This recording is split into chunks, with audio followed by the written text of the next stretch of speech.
Hello B.El.Ed first year students. आज जो topic हम आपके सामने लेकर के आए हैं उसका नाम है NIOS, national institute of open schooling, राष्ट्रीय मुक्त विद्यालयी शिक्षा संस्थान। जैसा कि इसके नाम में एक इम्पॉर्टेंट वर्ड आ रहा है, उसका नाम है ओपन स्कूलिंग या मुक्त विद्यालयी शिक्षा, या इसको हम खुली शिक्षा भी कहते हैं, मुक्त या खुली शिक्षा। तो हमें इसका संप्रत्यय, इसका कॉन्सेप्ट समझने से पहले हमें इसकी पृष्ठभूमि को जानना ज़रूरी है। कौन सी ऐसी एजुकेशन है जिसके अंतर्गत ये ओपन स्कूलिंग सिस्टम आता है। तो इसको समझने के लिए हम यहाँ पर देखते हैं कि एजुकेशन को, शिक्षा को 3 भागों में डिवाइड किया गया है एजेंसीज ऑफ एजुकेशन के बेस पर, शिक्षा के अभिकरण के बेस पर। अभिकरण का या एजेंसी का पहले हमें सेंस समझना होगा। एजेंसी या अभिकरण यानी कि जहाँ से शिक्षा निकल रही है, जहाँ से शिक्षा प्रोड्यूस हो रही है, जहाँ से शिक्षा फैल रही है, जहाँ से शिक्षा का प्रसार हो रहा है। शिक्षा क्या है? शिक्षा सीखना है। ये सब बहुत बेसिक कॉन्सेप्ट जो आप पढ़ चुके हैं, ये सारी चीज़ें। तो अगर एजेंसी के कॉन्सेप्ट को समझा जाए तो इसका मतलब यही है कि जहाँ से शिक्षा निकल करके आ रही है या प्रोड्यूस हो रही है, लोगों तक पहुँच रही है, वो एजेंसी हो गई या अभिकरण। तो अगर इस आधार पर देखा जाए तो शिक्षा को 3 भागों में डिवाइड किया गया है।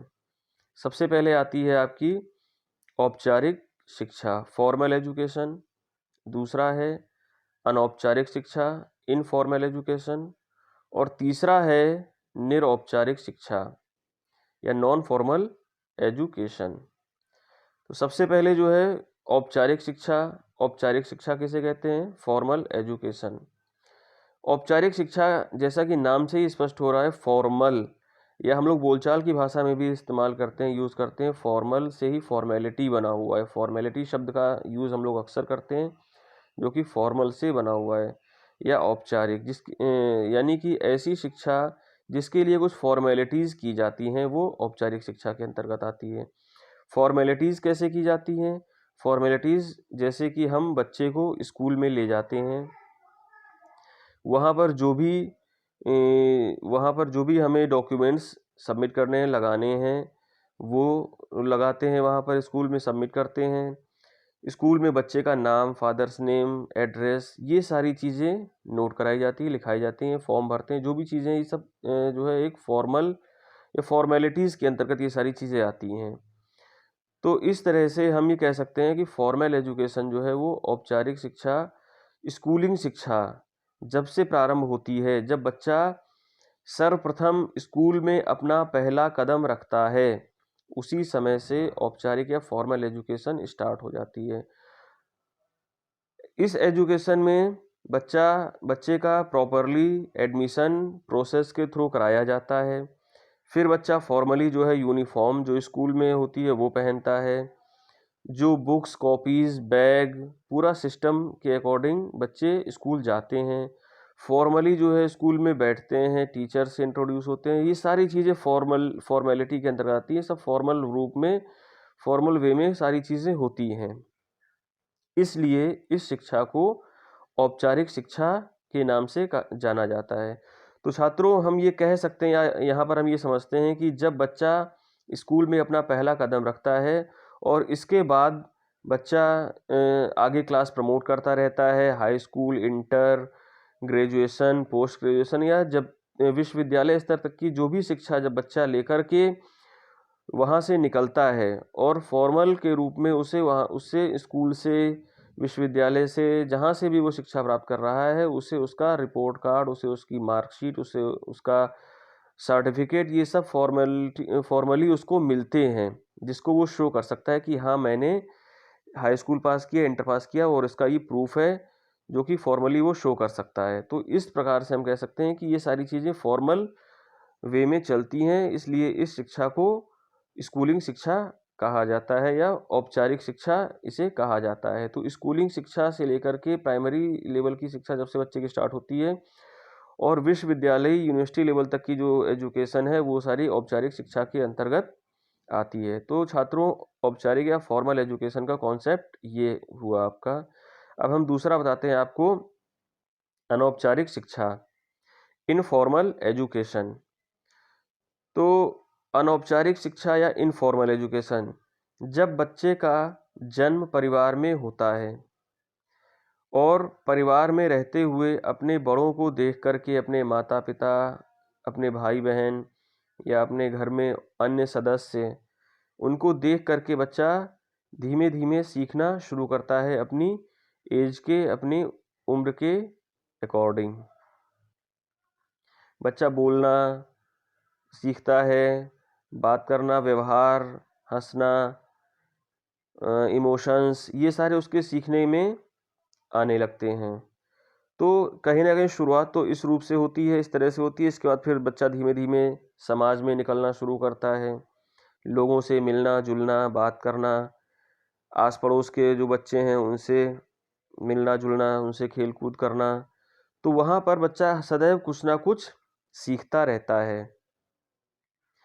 इसके अलावा बच्चा स्कूल जाता है, वहाँ पर भी बहुत सारी चीज़ें जो है वो अनौपचारिक रूप से भी वहाँ पर भी सीखता है। औपचारिक के साथ साथ, फॉर्मल के साथ साथ स्कूल में भी कुछ उसको इनफॉर्मल एजुकेशन भी बराबर मिलती रहती है। बहुत सारे स्टूडेंट्स से, बहुत सारे अपने क्लासमेट से इंट्रोड्यूस होते हैं, टीचर से मिलते हैं, बहुत सारी ऐसी चीज़ें हैं जो कि वो स्कूल में भी इनफॉर्मली सीखते रहते हैं।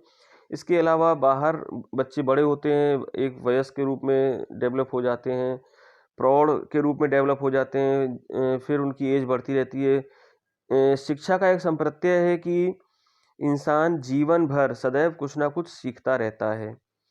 तो हम यहाँ पर ओवरऑल ये कह सकते हैं कि जन्म से लेकर के और जीवन भर या मृत्यु पर्यंत इंसान हमेशा कुछ ना कुछ सीखता रहता है, और वो सारा सीखना अनौपचारिक शिक्षा के अंतर्गत आता है। लोगों से बात करना, लोगों से व्यवहार किस तरह से किया जाए, लोगों से मिलना जुलना, उठना बैठना, बहुत सारी ऐसी चीज़ें होती हैं जो कि हम अपने समाज में रह करके सीखते हैं। ये सारा सीखना जो है अनौपचारिक या इनफॉर्मल एजुकेशन के अंतर्गत आता है। तो इस प्रकार से ये इनफॉर्मल एजुकेशन का कॉन्सेप्ट हो गया, अनौपचारिक शिक्षा।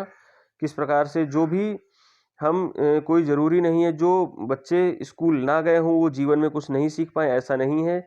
जीवन में स्कूल ना जाने के बावजूद बहुत कुछ सीखते हैं लोग, और समाज में रहते हैं, दुनिया में रहते हैं, अपना जीवन यापन करते हैं। वो सारी चीज़ें अनौपचारिक शिक्षा के अंतर्गत वो लोग सीखते हैं। तो इस प्रकार से ये दो इम्पॉर्टेंट पार्ट हैं आपके फॉर्मल और इनफॉर्मल एजुकेशन के कॉन्सेप्ट के रूप में। अब अगर हम देखें तीसरा जो है निरौपचारिक शिक्षा या नॉन फॉर्मल एजुकेशन, तो छात्रों अगर हम देखें तो हमारा सीखना जो है जीवन में फॉर्मल एजुकेशन और इनफॉर्मल एजुकेशन दोनों में कवर हो रहा है। इसके बावजूद ये तीसरा टाइप जो दिया हुआ है नॉन फॉर्मल एजुकेशन का, तो आखिर ये क्या है? तो नॉन फॉर्मल एजुकेशन के कॉन्सेप्ट को हम लोग इस प्रकार से समझ सकते हैं कि कोई भी व्यक्ति या कोई भी बच्चा अनौपचारिक शिक्षा तो वो सीखता ही है। ये समाज में रह करके, दुनिया में रह करके, देश में रह करके वो अपने समाज के अनुरूप अनौपचारिक शिक्षा तो वो सीख ही लेता है, क्योंकि उसको समाज में रहना है और वो समाज के अंतर्गत गतिविधियां करता है, इसलिए अनौपचारिक शिक्षा से तो वो वंचित नहीं हो सकता है। लेकिन अगर हम देखें, यानी कि हर व्यक्ति अनौपचारिक शिक्षा प्राप्त कर रहा है, लेकिन हर व्यक्ति औपचारिक शिक्षा प्राप्त नहीं कर पा रहा है। औपचारिक शिक्षा वही प्राप्त कर रहा है जो कि विद्यालय जाता है, स्कूल जाता है, स्कूल में फॉर्मली उसका एडमिशन होता है, उसके एग्ज़ाम होते हैं, उसको उसका सर्टिफिकेट मिलता है। औपचारिक शिक्षा जो है सिर्फ उसी को मिल रही है, और वो औपचारिक और अनौपचारिक दोनों शिक्षा प्राप्त कर रहा है। किंतु जो लोग विद्यालय नहीं जा रहे हैं उन्हें अनौपचारिक शिक्षा तो मिल रही है, लेकिन वो औपचारिक शिक्षा से वंचित हो रहे हैं, या किसी कारणवश किसी बच्चे की या व्यक्ति की औपचारिक शिक्षा बीच में छूट जाए तो वो भी फॉर्मल एजुकेशन से वहाँ से वंचित होने लगेगा। तो इस प्रकार से हम यहाँ पर निरौपचारिक शिक्षा का कॉन्सेप्ट इस प्रकार से समझ सकते हैं कि ऐसे लोग जो कि किसी भी कारणवश, उसका रीज़न कुछ भी हो सकता है, लोग जो है वो औपचारिक शिक्षा से जो लोग वंचित हो रहे हैं, उनके लिए वैकल्पिक रूप से शिक्षा का प्रबंध करना निरौपचारिक शिक्षा के अंतर्गत आता है, नॉन फॉर्मल एजुकेशन के अंतर्गत आता है। तो देखिए छात्रों, इसको एक बार फिर से समझते हैं कि जो लोग विद्यालयी शिक्षा से या विद्यालय जाने में या फॉर्मली किसी भी प्रकार से वो किसी भी कारण से फॉर्मल एजुकेशन वो प्राप्त करने में जो लोग असमर्थ हो रहे हैं, नहीं प्राप्त कर रहे हैं, कारण कुछ भी हो सकता है, कारण बहुत कुछ हो सकते हैं और बहुत सारे अलग अलग सबके अपने व्यक्तिगत कारण होते हैं। तो जो लोग औपचारिक शिक्षा से वंचित हो रहे हैं, उनके लिए शिक्षा का प्रबंध करना, जो वैकल्पिक व्यवस्था उनके लिए की जाती है, वो निरौपचारिक या नॉन फॉर्मल एजुकेशन के अंतर्गत आती है। तो छात्रों, ये 3 टाइप्स जो हैं वो आपके एजुकेशन के हो गए, एजेंसीज ऑफ एजुकेशन: औपचारिक शिक्षा, निरौपचारिक शिक्षा और अनौपचारिक शिक्षा।